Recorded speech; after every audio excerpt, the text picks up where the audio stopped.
Well folks, as you can see, we have the old Wisconsin twin cylinder engine down here on the lift table, and we're going to start going through this and see if we can get it to fire up.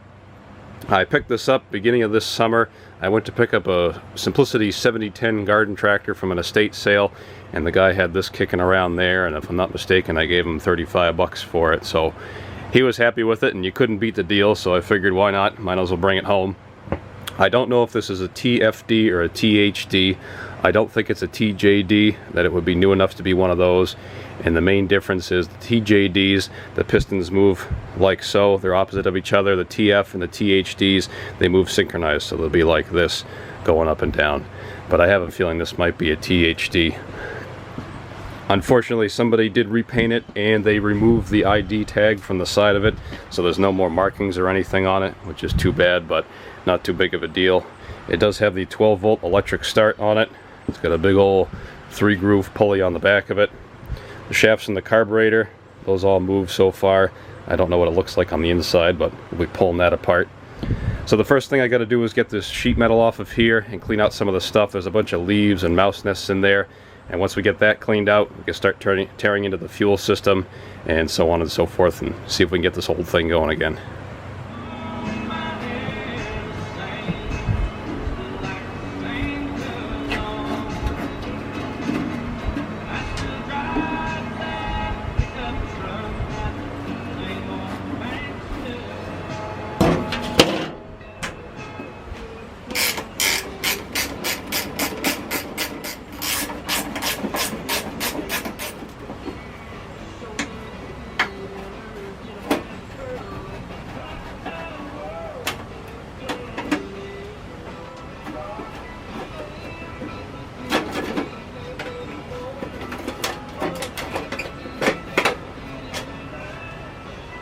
Yep, we had mice.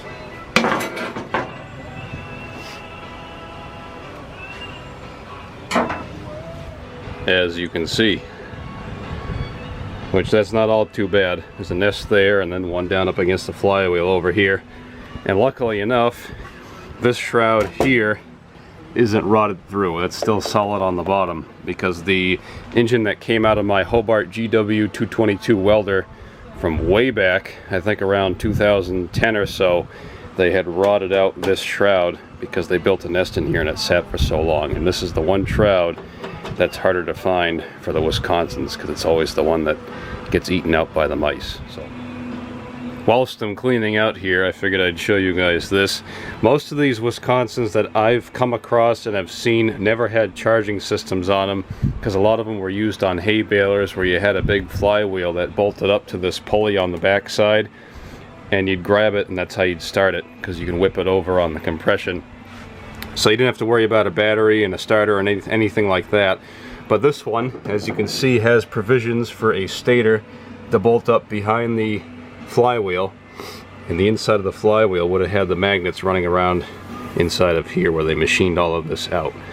So it's kind of neat, because you can always convert it over if you found the flywheel or the magnets or the stator, and you can make this into a charging system too. And I don't know how well you can see it, but the Bendix gear on the starter actually looks fairly decent. There's a lot of shiny new metal there, so I don't know if somebody had rebuilt that at one point or replaced it. But once again, don't know if it works, so we'll have to try that at a later date. But right now I just have to finish banging out the bottom of this shroud, because it's been smashed in from having this thing scooted across the ground for so many years. I'm not going to worry too much about the hole there, and then I can get the flywheel back onto this thing again. Shrouds are all cleaned out and the flywheel's back on, so now we can start looking into this carburetor and open it up and see how it looks inside.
Well, unfortunately, as you can see, one of the mounting gears broke off, so somebody had just used a carriage bolt to hold it back on there. I probably would have put it down through, but I guess there's not a lot of room there for a nut in there. So get this onto the bench, we'll split it open and take a look.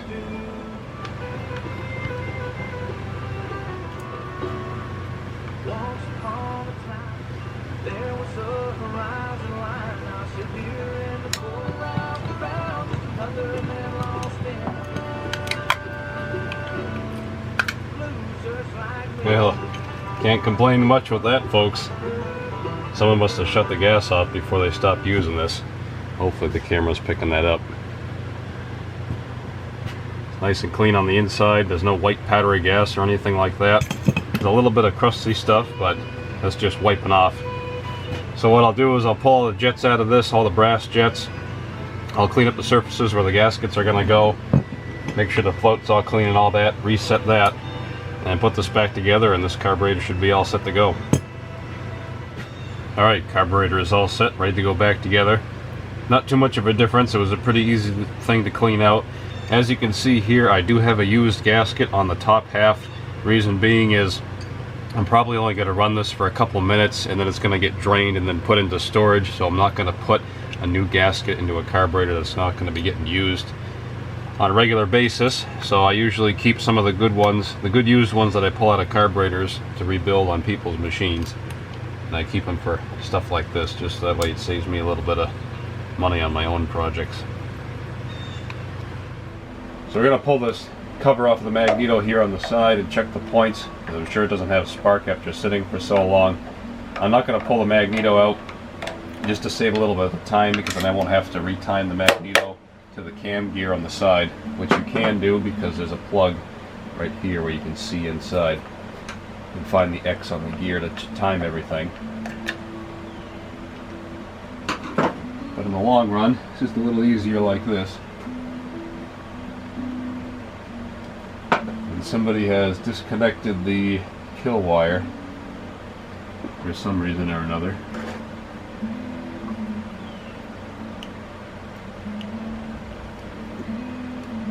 Points don't look overly too bad. We just have to get cleaned up a little bit and re-gapped, and I think those will be okay.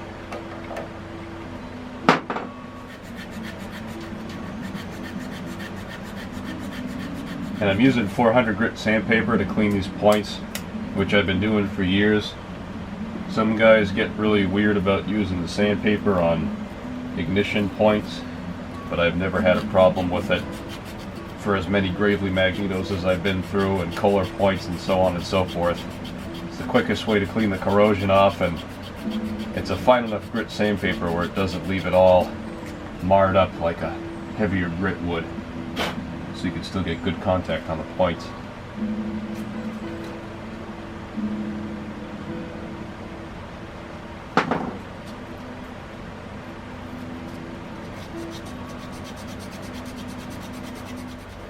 Alright, and these are going to get set to 15,000s.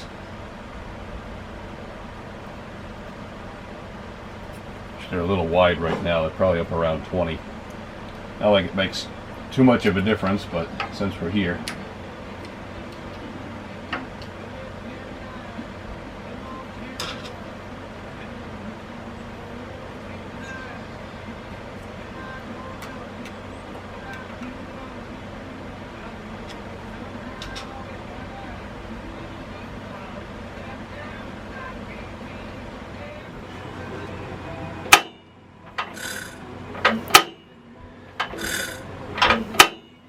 So we have nice white hot blue spark now. So now all you got to do is get this carburetor back together. Spark plugs in, get the top shroud back on this thing, and then we can start rigging up a gas tank and getting it ready to run. Alright, everything is back together again. I got the carburetor bolted up, plug wires back onto it. I also rigged up another bolt for that broken flange on the carburetor to neaten it up a little bit and make it a little bit easier to get on and off of here. I did bypass the fuel pump. I can hear it sucking when I pull the primer lever, but I'm not going to hook it up because it needs another hard line that goes up to the carburetor. So for the time being, I just have my test tank clamped to the bucket of my airons, and I have the airons pinching the oil pan on the other side to hold this thing down, because from what I remember, these like to jump around a little bit, but we'll see how it does. So I got my battery charger over there. I did try out the starter. It cranks over fairly decent at a 200 amp engine start. So let's see if we can get this thing to kick off.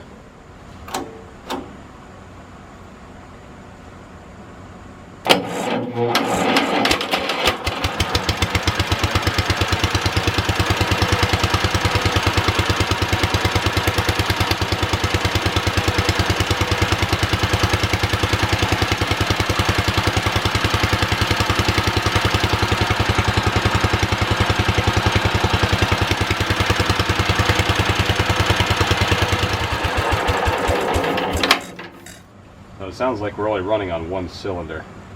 I think it's the front one here. So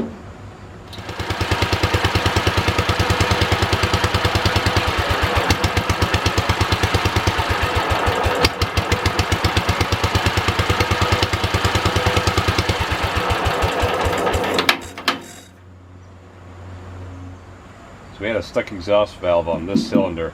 I was able to pull the spark plug out and get some oil down the stem and work it up and down. I had a radiator pick I was able to get inside the head and push it down with. So it seems like it worked itself free, so let's see what happens.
And there you have it, folks. We're all out of gas. So I was glad I was finally able to get this thing going. Despite the stuck valve, I will say it ran pretty good. It's a little bit choppy, but at some point, if I end up putting this to good use, I'll change out the top half of that carburetor with a usable one to get rid of that broken ear. But I do have a customer that lives up in Maine who I have to call, and he might be interested in this. But if not, it's just going to go up into the engine pallets up on the hill and be saved for a future project, because I'd really like to build a pulling tractor with one of these, because that'd be pretty darn cool. So anyways, folks, there you have it. That's the repair and startup of the Wisconsin twin cylinder.